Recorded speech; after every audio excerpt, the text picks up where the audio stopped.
All right. Last week's game was a good win for us. I thought our kids played really well, especially the fourth quarter. I thought that was a good way for us to finish. And then we're excited about going to USC to play in the Coliseum against a very talented football team. They got some good older players, but they got some excellent freshmen running around that keep getting better each week. As I've watched the film, those guys are getting better and better. So it's going to be an extremely tough contest, and one I know they'll be excited about and our guys are excited about. So I'll take any questions at this time.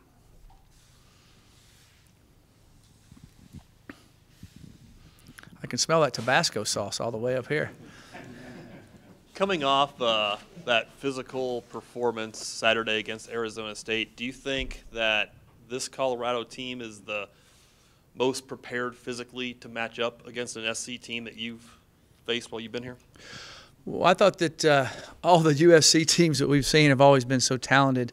And, I thought in 2016 that we matched up pretty well with them, went right down the wire.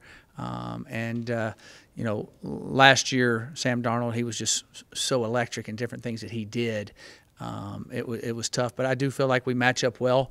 But they're extremely talented, like they always have been. Some of their talent's young, but it's gotten better and better each week. As far as you can see the talent, you can see they make plays, just getting used to playing and feeling comfortable. I've been very impressed with them. Coach, Steven obviously is having a great year, and LaVisca with the flashy play, the massive games he's having. But Trayvon is kind of a guy who's his 4 or 5 yard gains are setting up LaVisca's 50-yard gains. I mean, what does he mean to the offense, and him just kind of being the guy who's doing the dirty, gritty work to move the chains? Yeah, Trayvon's played really well. We were excited about getting Trayvon, but sometimes when you get a transfer like that the last year, you really don't. Number one, he is really a team guy. Which is really exciting to see. That's what I was told. That's what I understood. But sometimes that's hard. And so he's come in here and just been a phenomenal team guy. He's really tough. He's carried the load. All the other running backs have done well too. Kyle Evans has really done some good things. But Trayvon, that last drive the other night, I think was pretty sharp. That showed you what he could do and kept pushing the drive. And he knew we had to get one last first down, and he had a Herculean effort to get there and get it, and then got down, and he was totally exhausted after that. I think he had 30 carries, and he hadn't had 30 carries since I think he was a freshman in college. So that was a big part of our game. And, yes, he's a big part of our offense, and we need him to be around that 100-yard mark each game, hopefully, because hopefully we're in situations where they know we got to run, and we got to run and finish a game out. And so those are going to be important factors that he's shown that he can do. Mike, I saw that within the last hour here, Jacob Callier tweeted out that surgery went well for him. Comment about what you lose not having him and how you replace him. Jacob's really done well this year. He's got some sacks, but he's also got a lot of hurries, a lot of pressures. He was doing an excellent job. He was going to end up having I think have 6 or 7 sacks by the end of the year, or maybe more. He was really getting good. He had lost weight. He was playing about 230 area. The year before he was like 250-ish. Kind of changed his body, was quicker, more explosive. We're going to miss Jacob. Thankfully, Carson Wells had a little time to come on, and Davion's gotten a lot better, and Alex Changham's gotten better, and just kind of all those guys have kept improving. But we're going to miss Jacob. Since he got the redshirt year, so he'll redshirt now, and he'll be a sophomore again next year. So the positive of that, we'll have him 3 more years. Coach, this is a big game in the Pac-12 South. A win against USC would give you a 2-game advantage over them, plus the advantage of the tiebreaker. That, coupled with the fact that you're looking for your first win against USC in program history, is that a huge talking point in the locker room? Is business as usual?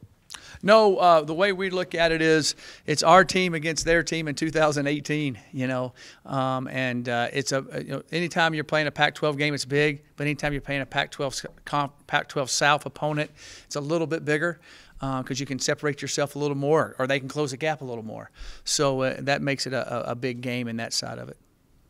Mike, their freshman quarterback, has he progressed as the year has gone on? Have you Oh, yeah. seen from him? He really has. He can make every throw. I mean, he really can. You hear that, but he can do it.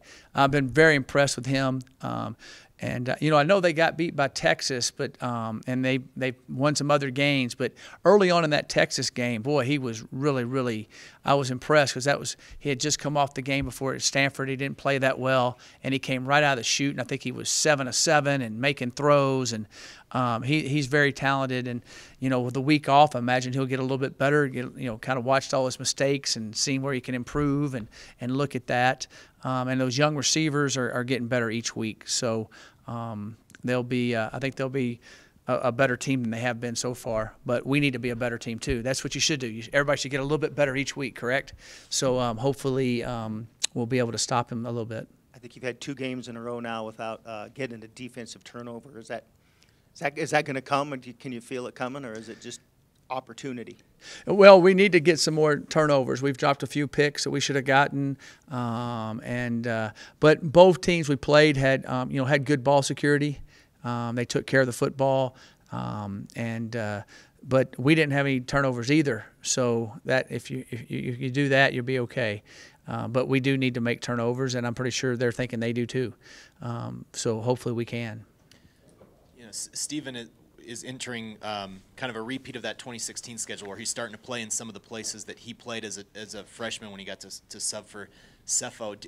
How much do you think that comes back to help a guy later in his career, the experience that he did get so early in such a critical season for you guys? Well, I think it helps a lot. Especially, it helps at every position, but to me, experience, number of plays, number of situations you're in, pressure situations, it really helps a quarterback. There's a lot of great quarterbacks in the league, but like Drew Brees and Peyton and Eli and Tom Brady and all those guys, they played their whole time in college, got a little bit better. Then they got and started playing. They kind of groomed themselves, saw a lot of different things. And so I think the more you play, and the great thing about Stephen is he learns from it. You can play and not learn from it. He learns from it. He sees it. And the other thing I love about Stephen is he'll learn from it. He'll make a mistake, and he can put it right behind him and see it and move on. Some guys it bothers them, and they freeze in the pocket or they don't want to throw it again. Not Stephen. He learns from it and keeps playing.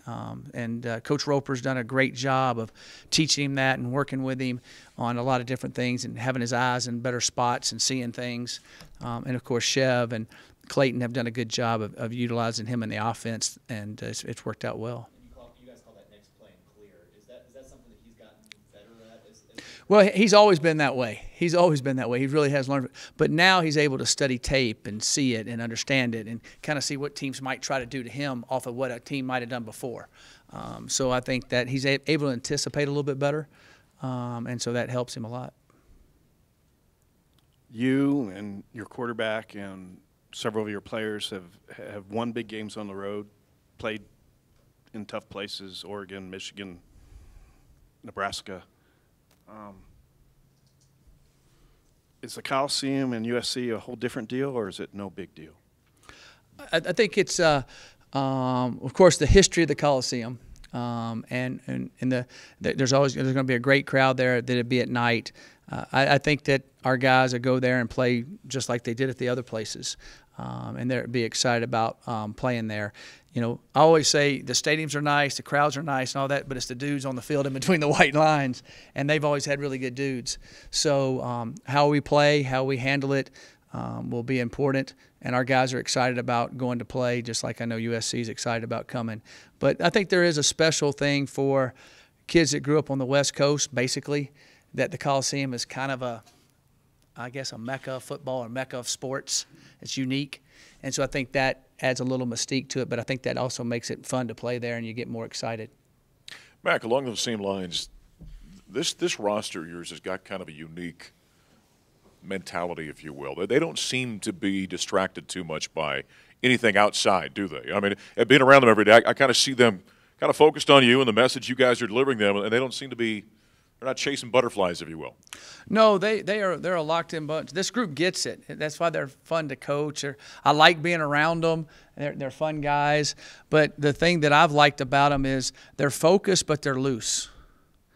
and it's hard to, you coach it, you teach them, you work with them, and sometimes guys get real focused and they get real tight, and then to try to overcome it, they get real loose and they can't focus. This group can focus and be loose, which is a great attribute to being able to perform at your highest level, and that's what I've seen in this team. You've been around a lot of football. How rare is that? It's pretty rare. It really is, when you have a whole group that can do that. And I think really the true culprit leader of that is Steven, because that's Steven. He's focused, but he's loose. He enjoys playing. He loves practicing. He loves being around the guys. He's got a great personality, and I think they've kind of just taken to that. At the same time, they see how much he's studying now and how he comes prepared and how he comes focused. So they see that you can do both, and I think that's been good.